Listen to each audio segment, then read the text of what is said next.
Politics without the soap opera, with unfiltered constitutional conservative truth. The Conservative Review with Daniel Horowitz. And welcome back, friends, taxpayers, and forgotten Americans, to the one and only Conservative Review podcast. This is your host, Daniel Horowitz, back in the house on December 9th, here on Monday. Another long week ahead of us, where the week has already begun, even before Sunday. Right when we finished recording our Friday show with Derek Maltz, great show if you haven't heard it by now, we obviously had the tragic news of Pensacola. And, you know, you look at the beginning of this week and the contours and trajectory of the news cycle, or what the news cycle should be. You have civilization-killing immigration policies that not only bring millions of Middle Easterners on our shores, but bring them to our naval bases while our soldiers are unarmed, by the way, on our naval bases. We have the Washington Post expose, nothing really new in my mind, but certainly a lot of information on how the entire Afghan war, at least as it continued past the initial goal, was a sham and built on known lies. You have, obviously, our continued sanctuary city crisis. You have endless cases of repeat offenders just murdering people, raping people, subway attacks everywhere, as Republicans join with Democrats on this goal of emptying out the prisons. And in any other time, we would have had another story that would have made headlines, but now it's all but forgotten. Over the weekend, the president announces that he is going back on his promise. He is listening to the deep state and the swamp, and he is not going to designate the Mexican cartels as terrorists. This, and then not to mention what we're going to talk about tomorrow, we spoke about last week as well, where the Democrats and the Soros machine is outgunning us in every single county, bullying county officials, state officials to accept refugee resettlement, which ties back into the security issues of the Pensacola shooting. It ties back into our immigration policies broadly. It ties back into the juxtaposition of our national security versus our Homeland Security, our foreign policy, our military policy, as juxtaposed to our immigration Homeland Security policies. And all the while, over the next 2 weeks, really the next week, we have the culmination of an annual appropriations bill and the National Defense Authorization Bill, which authorizes military programs, where we have the ability to use those to jumpstart a national debate on the most vital issues to our civilization in a way that is also politically auspicious to any party that would be willing to push those agenda items. That's quite a tall order of an agenda. Yet none of that is even registering.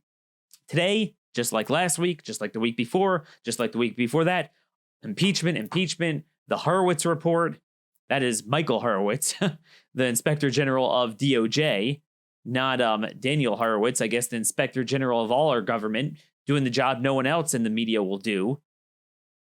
And here we are, stuck with home field advantage. Trump is president.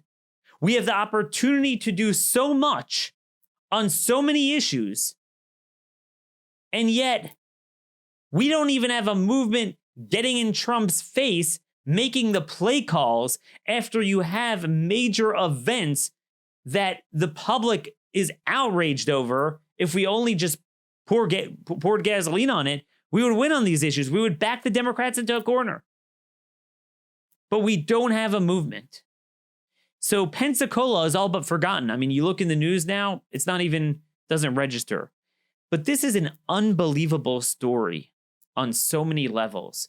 What it portends for the dyslexic military agenda of our military leaders, our foreign policy thinkers, our national security thinkers, our immigration policies, obviously, and our gun policies, and just the image of America. You know, this happened hours before the 78th anniversary of Pearl Harbor. As we mentioned, this happened on Friday, December 7th. The day that will live on in infamy was Saturday. But in many ways, we looked more humiliated and pathetic on Friday than we did 78 years ago on Pearl Harbor. Even though obviously that, there were over 2,000 people killed, here it was only 3 individuals. But in terms of the image of America, see, there it was known that Japan had built up a navy and an air force for quite some time that finally found the ability to at least reach our Hawaiian naval base, and we were unprepared, and we didn't have a navy and an air force that they had, and we had to start from scratch and build up and meet that kinetic force with kinetic force. What we have here is the self-immolation of a nation that not only wastes our time, $1 trillion in Afghanistan, several $1 trillion in Iraq and Syria and elsewhere, over 2,300 lives lost in Afghanistan, over 3,000 lost in Iraq, tens of thousands wounded, all to referee multifaceted tribal Islamic civil wars and nation build for Kabul, for Raqqa, for Baghdad, for Mogadishu. But it's worse than that. Not only do we send our soldiers overseas to die for nothing, to die on the sword of Islam, we then bring them in masses to our soil in the most counterintuitive national security agenda imaginable. And then now we even bring them onto our naval bases. Oh, and by the way, our soldiers are unarmed on our naval bases. So foreign military trainees could somehow get a hold of weapons, and we're sitting ducks on our own naval bases, on our own soil. That, my friends, is the death of Rome. That is the fall of a civilization. Before I get into the fundamentals of cultural jihad, suicidal immigration policies, suicidal military mindset, and dyslexic foreign policy,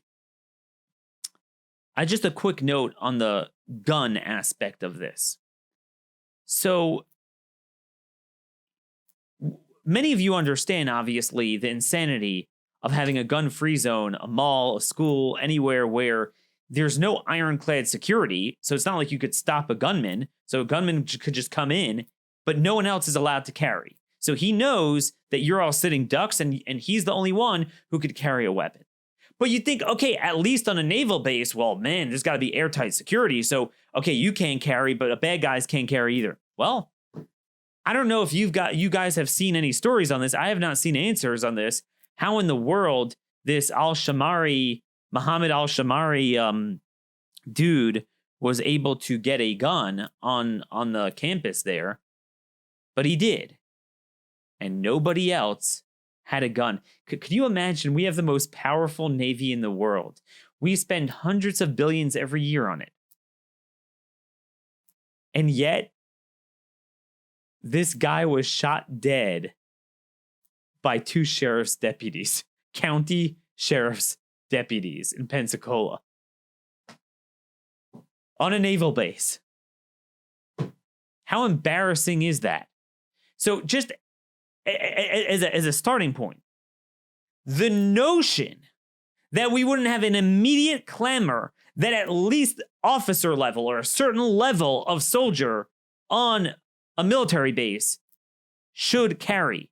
We saw this with Chattanooga, which was an Islamic terror attack. We saw this with Fort Hood. Why is that not happening? Again, we're going to talk about civilization and policy today, but I'm also going to talk about politics. And that is, we have so many issues for which Trump intuitively agrees with us, but the swamp is in the other direction. He has his own flaws. He has his own confusions. And we could make the play calls in his ear, make the pass, make the play. And yet we have no one doing it. So it's not going to happen. It's not going to happen. Trump could order this unilaterally as commander-in-chief, and then also, by the end of the week, the House Senate conference committees are going to finalize what's considered a must-pass military authorization bill, the NDAA, for fiscal year 2020. That provision should be in there right away. That at least officers, U.S. military officers, that is, on U.S. bases, should be able to carry weapons. So that's an easy one. But let's get to the meat and potatoes of this. So by now, everyone knows the story here, that this individual came in presumably on an A2 visa in August 2017, when Trump was already president. A Saudi Royal Air Force member came in to train with our military. Because see, it's very important that we train the Saudi military, because the important thing is not keeping their boots off our ground. It's that we have our boots in their wars, and then we'll even bring their boots here to train them there. Okay? Now, what is very unsettling about this, and this is still going on, AP reported that as many as 10 people were under suspicion. We already know at least 3 were at a watch party with this al-Shamari guy a couple days before, watching violent shootings. Clearly, they were in on it. At least one guy was videoing it. Can you imagine that? We invite in Saudi pilots to train on a naval base, and they're able to just shoot with impunity, and we can't, shoot back. No one has weapons. And another guy we evidently let in that's unnamed was filming it. A couple others were watching it. Let me tell you something. If there is an article of impeachment here, if there is an act that warrants impeachment, it's this. And I understand this started before Trump. I get it. But if Trump does not respond by immediately arming our military officers on our bases, number one, and number two, at a very minimum, placing a moratorium on foreign military trainees on our naval bases here, suspending the A2 visas, and at a very minimum, across the board, and I'm going to get to that in a minute, suspending immigration and visas from Saudi Arabia, putting them on the travel ban list, then you know what? Maybe he should be impeached, because this is a gross violation of his promise. I didn't realize this until I researched this for my column today. The president's infamous Muslim ban statement. Do you know when that was issued during the campaign? December 7th, 2015. The 74th anniversary of Pearl Harbor. And there was a lot of profundity to that. I don't know if the president designed it that way and there was any juxtaposition to that. But I mean, could you imagine after Pearl Harbor, our government responding by saying, hey, let's triple immigration from Japan and let's train some Japanese fighter pilots. So, after we had 15 Saudi hijackers fly planes into the Pentagon and the World Trade Center, we had a brilliant idea. We started the King Abdullah Scholarship Program around 2004 to bring in what became a flow of about 40,000 Saudi students. I'm not getting to the military training yet, about 850 of them, but in all of our civilian universities, about 40,000 a year we bring in. The president said the following on December 7th, and this is at its core what he was elected to do. Without looking at the various polling data, it is obvious to anybody the hatred, meaning of the jihadists, the hatred is beyond comprehension. Where this hatred comes from and why, we will have to determine. Until we are able to determine and understand this problem and the dangerous threat it poses, our country cannot be the victims of horrendous attacks by people that believe only in jihad and have no sense of reason or respect for human life. That was a very profound statement because, see, even some of the conservatives that talk about this, they talk about it in a very politically correct way. They use the word vetting. Oh, we need to better vet. But the question is, and this is what the president brought up, how the hell do you vet a jihadist mentality? To paraphrase Dianne Feinstein, what she said against Catholic judges like Amy Barrett, wrongfully, but I think actually rightfully applies to Muslims, is the dogma lives loudly inside of them. How do you bring in, and as I'm talking, I'm going to put up a chart here.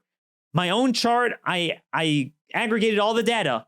I added up the number of green cards we have issued to 47 predominant Muslim countries since 9/11. 2.3 million.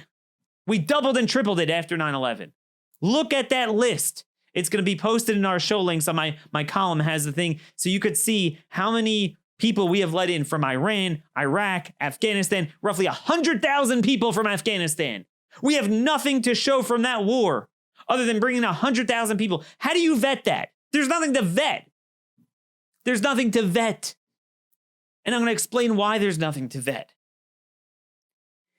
The story here everyone's talking about is that, oh my gosh, these are highly sensitive, cooperative, collaborative foreign military training programs where they are housed on our military bases. They attend our military classes. These are the most vetted people, and everyone's kind of laughing about it. But the truth is, it is correct. Relatively speaking, they are the most vetted people. And nonetheless, you still see a guy, and you can't blame it on poverty or destitution. I mean, this guy had a very promising career as a pilot, and evidently at least up to 10 other people might be involved, and at least several clearly are involved. Of the most vetted people, the question nobody is asking, of course we should shut off this A2 foreign military training program, which at this point, I don't even know if Trump's going to do that.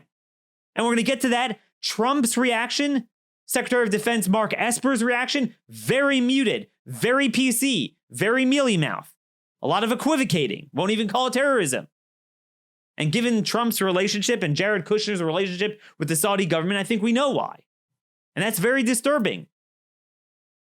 In any other context, if Trump were running for office, he would have been all over this. He's been awfully quiet. And what he has said has been really weak. Why wouldn't the president take yes for an answer? This is the ultimate, see, I told you so. This is exactly why we needed the moratorium from the Middle East. And not just 5 countries. As you see from my list, last year we brought in 157,000. It's barely gone down under Trump. It's gone down off the final peak year, 2016. The last year of Obama was the biggest year ever. He brought in the most people. But otherwise, pretty much what we were doing the whole time. Even from Iran, we've given so many waivers. We've brought in, you could see, I have 2 columns there. One is 2001 to 2018. I don't have 2019 data yet. This is 18 years of data. And one is just the year 2018. So that's already after the travel ban was implemented. We've already brought in over 1,000 Iranians. They got waivers.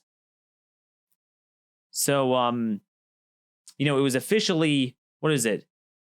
Somalia, Syria, Iran, Libya, and Yemen. We haven't even banned Sudan and South Sudan. We brought a tremendous amount that's going up. Iraq, Bangladesh, Pakistan, Afghanistan, Turkey. Turkey, it's really going up, by the way. Egypt. Again, too many people are focused on the governmental aspect, the foreign affairs. Oh, the Saudi government. I know the Saudi government is relatively better under MBS, but this has nothing to do with MBS. In fact, as I've noted before, the better some of the leaders get into the country, in some of these countries like al-Sisi in Egypt, the more dangerous immigration is, because likely we're going to be getting a lot of the people that are running away from Sisi and MBS's clampdown on the Muslim Brotherhood. That's what happened under Sadat in the 1970s, the first wave of Muslim Brotherhood into America, when unpack and ISNA and ICNA and CARE began in this country, was from those people that came in the 70s. They were fleeing Sadat because he made peace with Israel and he went after the Muslim Brotherhood. He was later assassinated by them. So a lot of people are telling me, oh, Daniel, all MBS is don't. I'm not saying to go to war with MBS. I'm just saying to call MBS and say, dude, hey, you got problems with your people. You know it as well as we do. We ain't bringing them in. We could still cooperate on things, foreign policy-wise. That has nothing to do with anything. But no degree of foreign policy prerogative overseas is worth the security breach of bringing them to our homeland, because the point, the end goal of any national security or foreign policy agenda is homeland security. The cornerstone, as the 9/11 Commission said, of national security ends and begins with immigration policy. If you don't bring them here, they can't come here to attack you, because unlike in Pearl Harbor with the Japanese, nobody at this point could rival us with a Navy or an Air Force and come here. It's asymmetrical. They come here through visas, sometimes the border. But that's the story. If even people with a promising future and that are super vetted are like this, how much more so?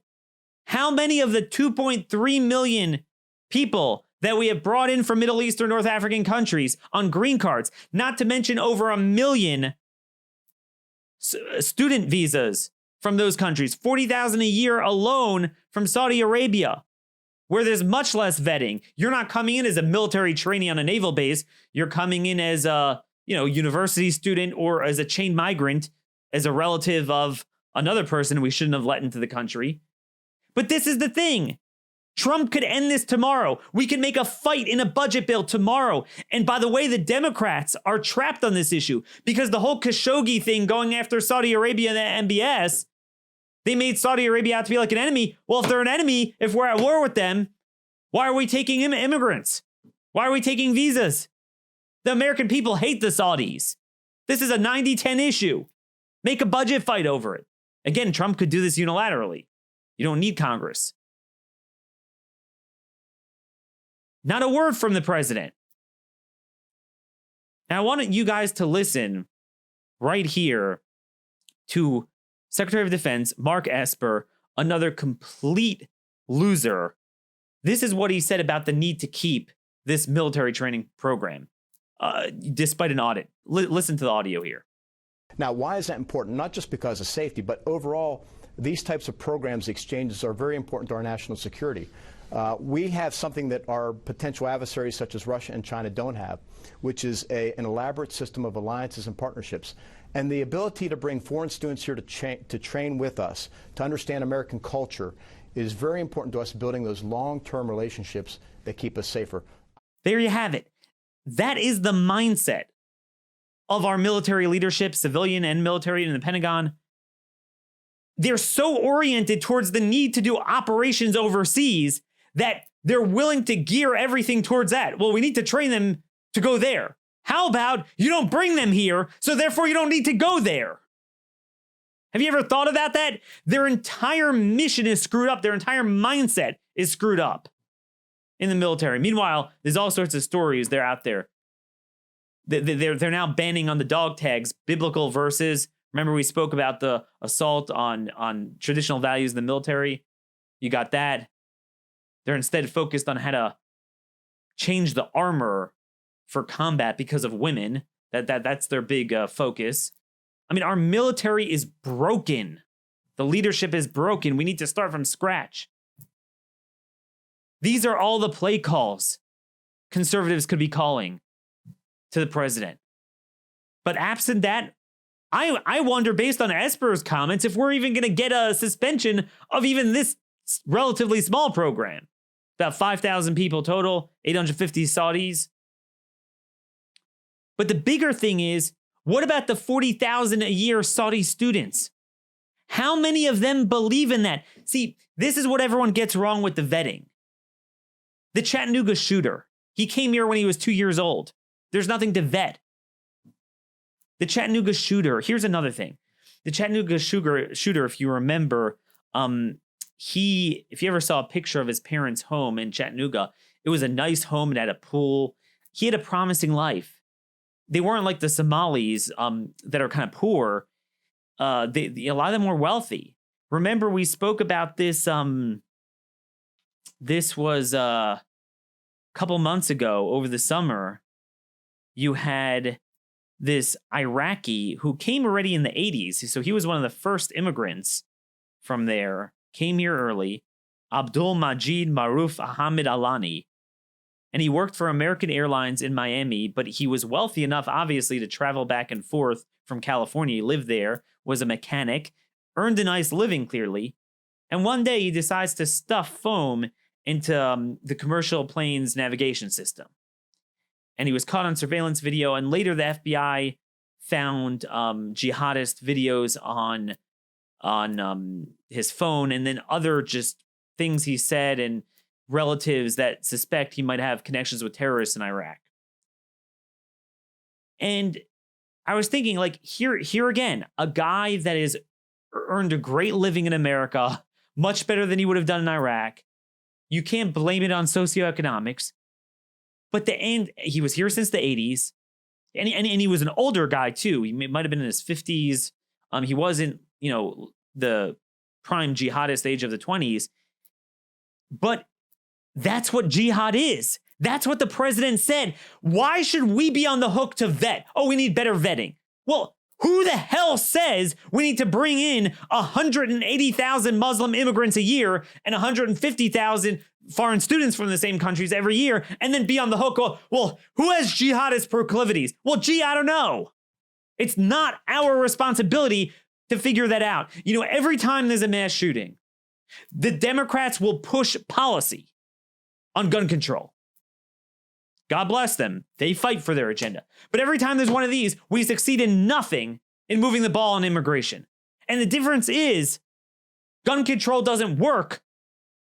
Plus, guns are an unalienable right to Americans, whereas immigration is not a right. And if you don't let in Islamic terrorists, they can't attack you because it's an external problem. Now, at this point, yeah, they're here.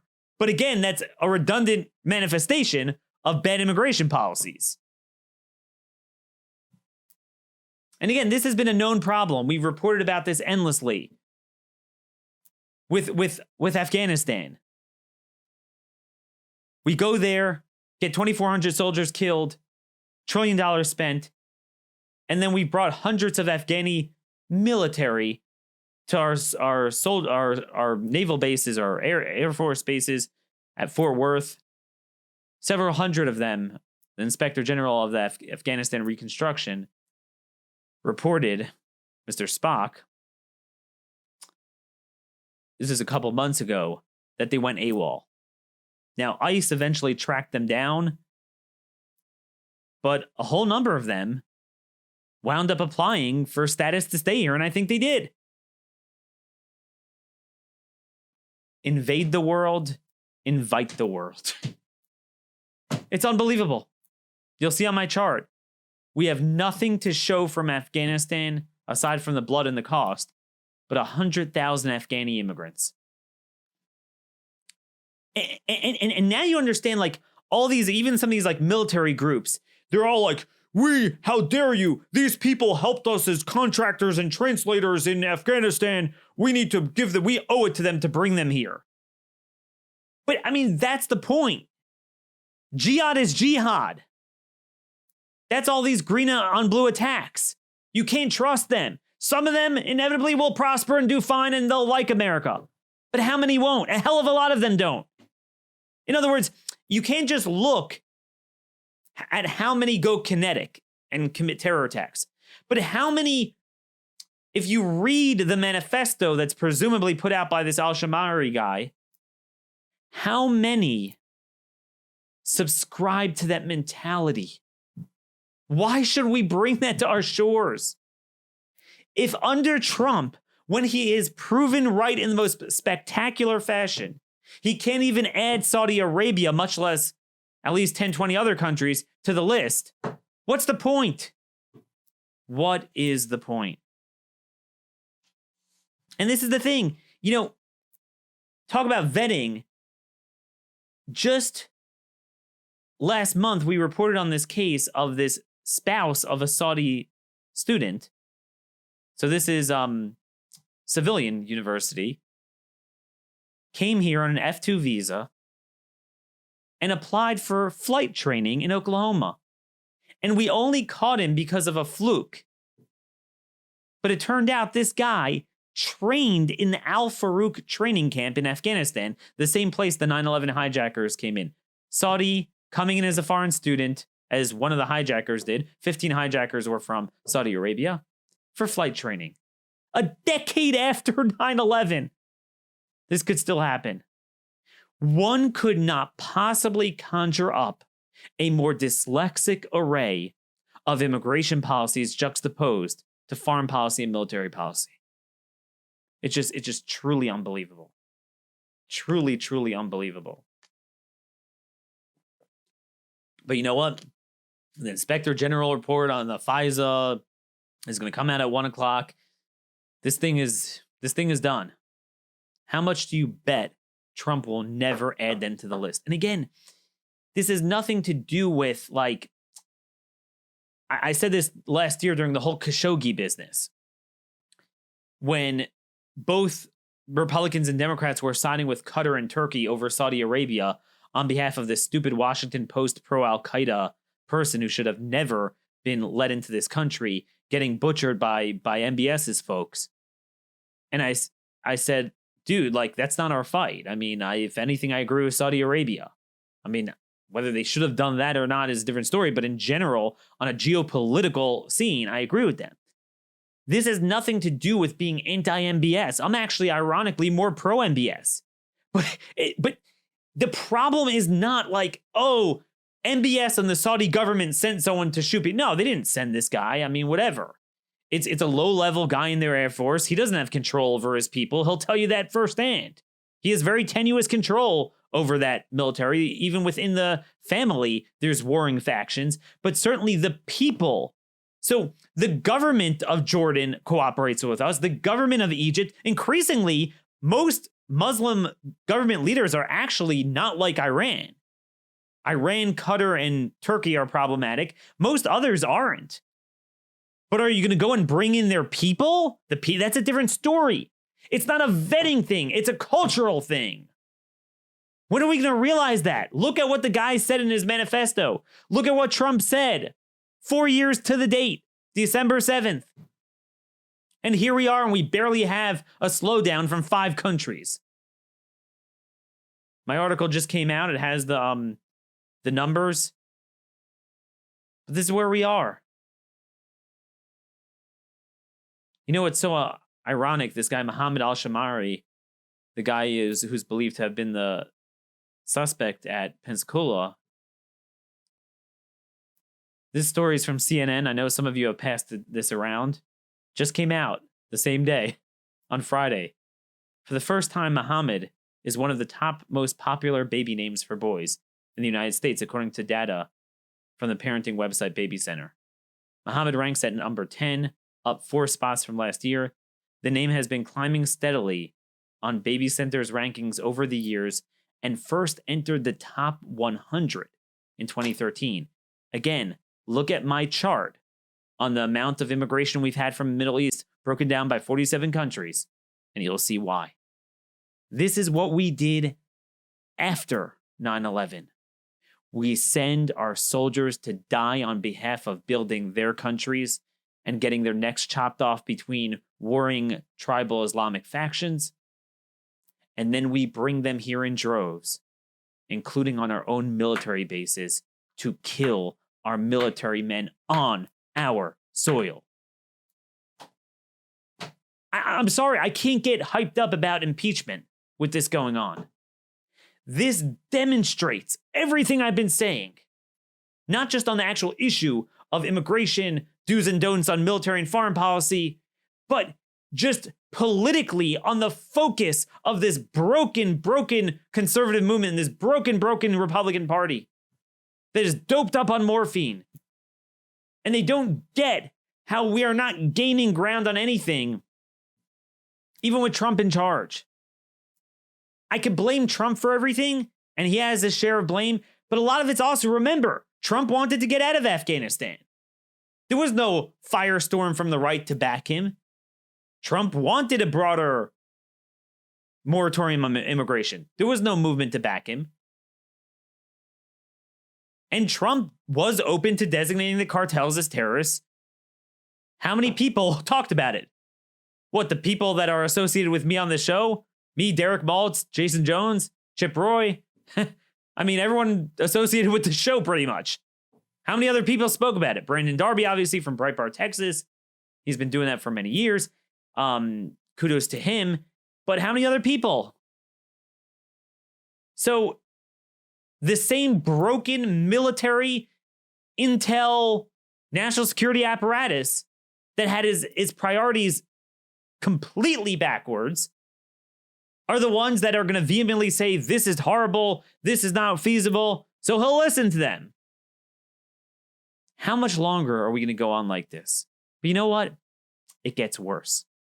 Gets worse.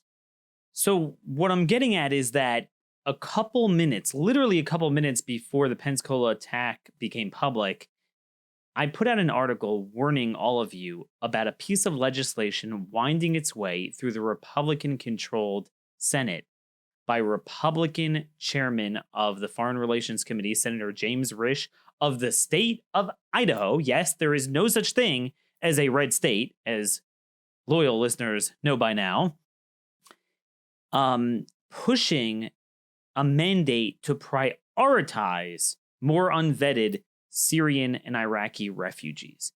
And what was amazing is the bill S-2641. So a lot of you, again, want to know, what could you do? Well, you got to get on the phone with the White House and your member of Congress and say, this bill needs to be voted down. S-2641, the Promoting American National Security and Preventing the Resurgence of ISIS Act of 2019. And a couple minutes later, the Pensacola attack happened. And I was thinking to myself, these guys don't get it. The attack brought out this point. Go over there, get involved in their affairs, do everything we can militarily for their affairs, so much so that as a result of that, and in order in their minds to facilitate it, we bring more of their immigrants to our shores, and we call that national security. It's mentally ill. But as I note, what this bill does is it's open-ended language. It's unbelievable. So not only does it invite, so anyway, just I'm running ahead of myself because we're running out of time. So I'm just trying to talk very quickly. But this is being billed as a sanctions bill against Erdogan. Now, as you all know, it's not that they care about Erdogan suddenly. It's that orange man bad. It's because they want to get at Trump. But, you know, to be fair, Trump, the same way he's been a little bit weak on Saudi Arabia, he's been weak on Erdogan. Not that I disagree with him pulling out of Syria. No, he should. But why is he hugging Erdogan? But in the way that we should be sanctioning Erdogan, we don't do, namely the way he affects our homeland, bringing in immigrants and the Muslim Brotherhood subversion and the funding of American mosques to radicalize them. Remember, this is sponsored by every Democrat on the Foreign Relations Committee and a number of Republicans. Risch, Cory Gardner from Colorado, Marco Rubio from Florida, John Barrasso from Wyoming, Rob Portman from Ohio, Johnny Isakson from Georgia, Marsha Blackburn from Tennessee. Red states galore. This is what we have. By the way, it was written by Bob Menendez. That's the joke. Whose IQ is a lot higher than that of Risch. I mean, these are the type of senators we have. Every one of them is a fool. So, anyway, what does this bill do? It invites, as like somehow this is like sticking it to Erdogan. I mean, I don't get it, but it doesn't sanction him from funding mosques. Remember, all these people admit that he's a bad person and needs to be sanctioned, right? Wow, they finally agree with me. Great. So then we got a problem here because Erdogan once said that the purpose of him funding mosques in America and Europe is, quote, spreading Islam's values, embracing the whole of humanity and our prophet's message of love and compassion. But bipartisan agreement here that he is not about love and compassion. So you are, by your own admission, allowing him to fund that. That's not where they sanction it. It's all whatever, mumbo jumbo stuff. Then there is Section 202 of this bill. It invites in, and it says that you have to prioritize all Syrian Kurds. Now, as you well know, Syrian Kurds are not Iraqi Kurds. They are the PKK, Marxists. Now, frankly, I don't care if they give Erdogan a hard time. I'd rather them over Erdogan. But we don't need to be making any determination for immigration. Why are we going in to the worst cesspools of 7-way bad guys fighting each other and saying, I'm going to decide to fight one of them. And then anyone who helps us, the 6 other players with that one, we're going to bring them in.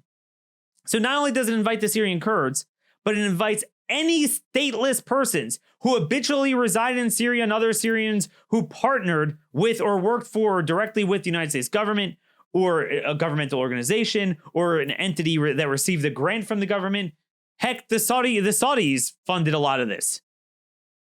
Do you know what that means? That means anyone who worked with us against ISIS, that's Assad's people. That is the IRGC. And it does it in Iraq and as well as Syria. So in Iraq, we literally had Americans who are on bases with the Hezbollah brigades, the Shiite militias run by Qasem Soleimani. That's what we fought for. You can't, this whole vacuum of focusing on ISIS in a vacuum, and then anyone who helps us, bring them in. It invites everyone from Syria and Iraq to be prioritized, so you can't even vet them, not that I believe you can anyway. And then it cleverly inserts a provision to ensure that it's not counted against the refugee cap, which Trump set at 18,000. So none of these would be subject to the cap. Invade the world, invite the world. This is Orwellian beyond belief. But it's, I mean, look at that. States Trump carried by 30 points. Marsha Blackburn, Barrasso in Wyoming, Risch in Idaho. You got, of course, Marco Rubio. Marco Rubio, his state just got attacked by this very thing. These people helped us militarily. Well, we bring in military trainees. Now we have 10 Saudis, at least under suspicion. And again, the question is this. I don't know the exact number of how many. They say about 850 military trainees from Saudi Arabia, probably at least as many from Afghanistan. I'm not sure which other Islamic countries we do it. Maybe a little bit Egypt. God knows if it's Turkey too. I'd like to know that. And let's try to find that out. But let's say it's a few thousand. How many more share al-Shamari's view of America? That's what I'd like to know. How many aren't like, man, America is awesome. I hate where I come from. I'm sure glad they're giving me this opportunity to train. How many? Shouldn't that be a basic question? You know, we talk a lot with immigration about public charge. Are you high skilled or low skilled? And that's important. We certainly only want people that will benefit us fiscally. But what's even more foundational, shouldn't we all agree that we will only bring in people who love America? Is that too much to ask? But this is what it is. The answer to everything is more immigration. Deep red state Republicans support this. Why? Because you could only have a party that commits political adultery 1 minute after another on a movement if the movement is fake and is perfidious and wants to go along with it. We just want the comedic relief. I didn't even get to everything the courts are doing. The conservative Supreme Court just put a moratorium on the federal death penalty, or the death penalty done by the federal government, as opposed to state governments. Civilization killing issues. Crime. Oh my gosh, the stories I'm going to have one out today. Savage beatings on the subways in New York. Crime going up everywhere. And red state Republicans. Bill Lee, the governor of Tennessee. There's something wrong with Tennessee. Says we need to empty the prisons. He said that a couple months ago. What is wrong with us? This stuff is not... See, I'm not just giving you policy suggestions and philosophical civilization arguments, but electorally and politically, the American people, if there's one thing like Republican and Democrat voters, not the elites, but voters agree on, it's hatred for the Saudis. Trump could corner the Democrats. Hey, you don't like MBS? Again, not that this is about MBS, but you don't like him? All right. How about a moratorium on immigration from there? We have an NDAA coming up. We have a budget bill. We have no vision on a single issue. But again, two things you can do. Remember, call up in your county government, your county commissioners, your mayors. Get through to your governor. Say no to refugee resettlement. Focus on Americans first. Number two, this bill, S-2641, which is going to get a markup in the Senate Foreign Relations Committee, allegedly with Republicans in charge.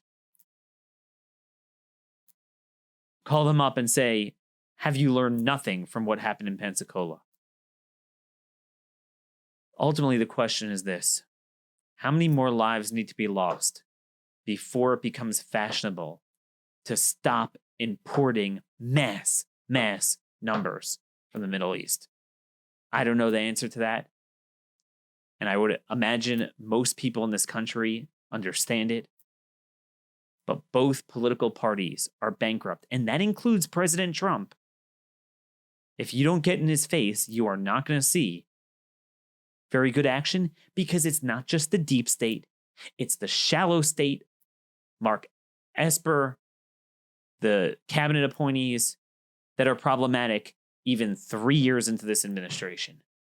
And it's all because there's no guidance, there's nobody guiding him, there's nobody pressuring him. The pressure he gets is from one direction.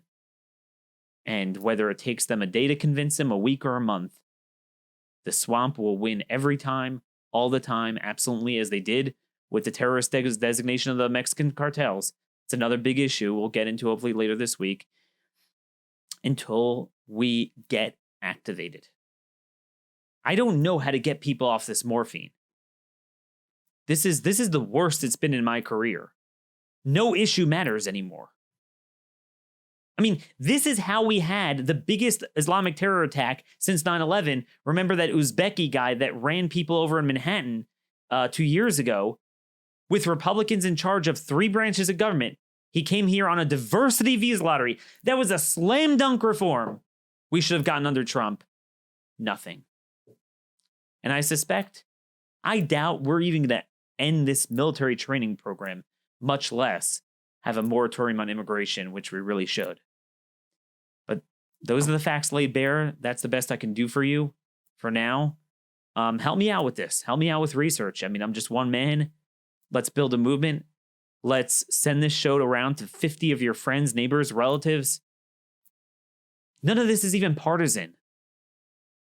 Both parties suck. It's not about Trump or Obama. This is so much bigger than that. This is about a Soros movement on the outside. This is about a broken political class in our military, in the Pentagon, in the State Department, at DHS, that view national security as doing for other countries, but not doing for our own homeland. It doesn't have to be this way, nor should it, if we stay focused, stay knowledgeable, and stay empowered. Till tomorrow, thank you all for listening, and God bless.